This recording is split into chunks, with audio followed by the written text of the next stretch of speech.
Σήμερα θα ήθελα να αναφερθώ σε μία πρωτοφανή απέτηση ενοικιαστή. Ένας κύριος, ο οποίος είναι οικογενειάρχης, κατάγεται από την Αλβανία και εργάζεται ως εργατικό προσωπικό στην Θεσσαλονίκη. Νίκιασε ένα χώρο 60 τετραγωνικών στην πολύ χαμηλή τιμή των 200 ευρώ και στην αρχή παρουσιάστηκε ως ένας οικογενειάρχης με 2 παιδάκια και τη γυναίκα του μαζί και ήρθε και νίκιασε το σπίτι. Και βέβαια τα 200 ευρώ του τα δώσανε διότι είπε ότι είμαι φτωχός άνθρωπος, έχω 2 παιδάκια, οπότε και η ιδιοκτήτρια τον λυπήθηκε και σου λέει εντάξει να του δώσουμε με λίγα λεφτά το σπίτι για ο άνθρωπος είναι οικογενειάρχης να μην του πάρουμε πολλά λεφτά.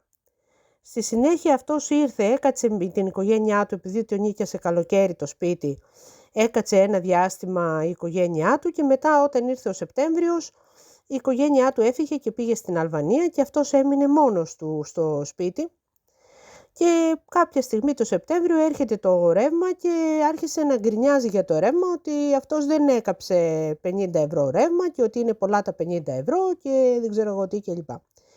Και έκανε πολύ μεγάλη φασαρία για το ρεύμα. Τέλος πάντων, κάθε φορά που ερχόταν ο λογαριασμός του ρεύματος, που ήταν πότε 50 και πότε 70 ευρώ, αυτός έκανε πολύ μεγάλη φασαρία για το ρεύμα και γινόταν καυγάδες κάθε φορά για να δώσει το ρεύμα. Το οποίο ήταν συνήθως γύρω στα 50 με 70 ευρώ και πάντα ήταν έναντι, διότι δεν ερχόταν ο κύριος που κάνει τις μετρήσεις, δεν είχε έρθει να κάνει την μέτρηση. Μάλιστα για κάποιους μήνες το ρεύμα που πλήρωνε ήταν 0 ευρώ. Τέλος πάντων κάποια στιγμή έρχεται το εκαθαριστικό, το οποίο εκαθαριστικό ήταν 500 ευρώ. Ο συγκεκριμένος νοικιαστής είπε ότι εκείνος δεν έχει καμία σχέση με την κατανάλωση αυτή, παρά το γεγονός ότι πλέον είχε συμπληρώσει 8 μήνες μέσα στο συγκεκριμένο σπίτι και τα χρήματα που είχε δώσει ήταν κάτι 50 και αυτά όχι κάθε μήνα, αλλά μήνα παραμήνα. Έδινε κάποια 50, 30 ευρώ, 70 ευρώ είχε δώσει μια φορά κλπ. Και τώρα ήρθε με ένας λογαριασμός 500 ευρώ και τον οποίο αρνείται να τον πληρώσει. Ζητάει από τον ιδιοκτήτη μείωση ενοικίου, δηλαδή τα 200 ευρώ του φαίνονται πολλά, γιατί λέει ότι τώρα εγώ ένα σπίτι που δεν θα έχει ρεύμα από κάποια στιγμή και μετά που θα το κόψουν, εγώ θέλω μείωση ενοικίου, διότι δεν μπορώ να κάθομαι στο σκοτάδι και να δίνω 200 ευρώ. Αρνείται να φύγει από το σπίτι και δεν πληρώνει και το ρεύμα, που είναι 500 ευρώ.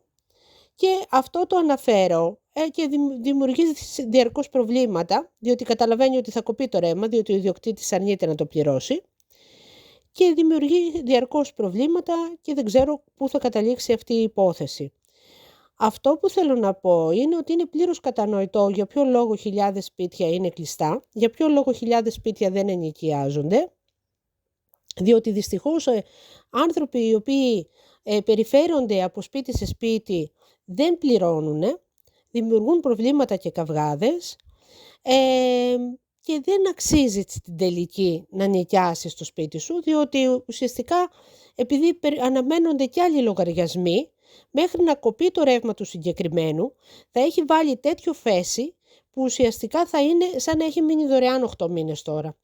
Οπότε καλό είναι, δεν ξέρω, νομίζω ότι οι πολιτικοί ανθρώπων που έχουν κλείσει τα σπίτια τους και δεν τα νοικιάζουν καθόλου είναι οι καλύτεροι. Και παρέλειψα να αναφέρω ότι ο συγκεκριμένος πάνω στην κουβέντα ανάφερε ότι τώρα που θα πάμε εμείς, εκείνος και ο φίλος του δηλαδή, με τον οποίο τον τελευταίο καιρό συγκατοικεί με έναν νεαρό, εμείς που θα πάμε τώρα να κάνουμε μπάνιο και ανάψαμε θερμοσύφωνα, άρα για να κάνει και ο φίλος σου μπάνιο στο σπίτι σου είναι συγκάτοικος. Λοιπόν, η μόνιμη τακτική των Αλβανών ενοικιαστών είναι να εμφανίζονται ως ένας και να γίνονται μετά 7-8. Επομένως η κατανάλωση του ρεύματος δεν οφείλεται στην κατανάλωση ενός ατόμου, αλλά περισσότερων, διότι πριν ένα διάστημα υπήρχε άλλος φίλος συγκάτοικος, τώρα υπάρχει άλλος φίλος συγκάτοικος.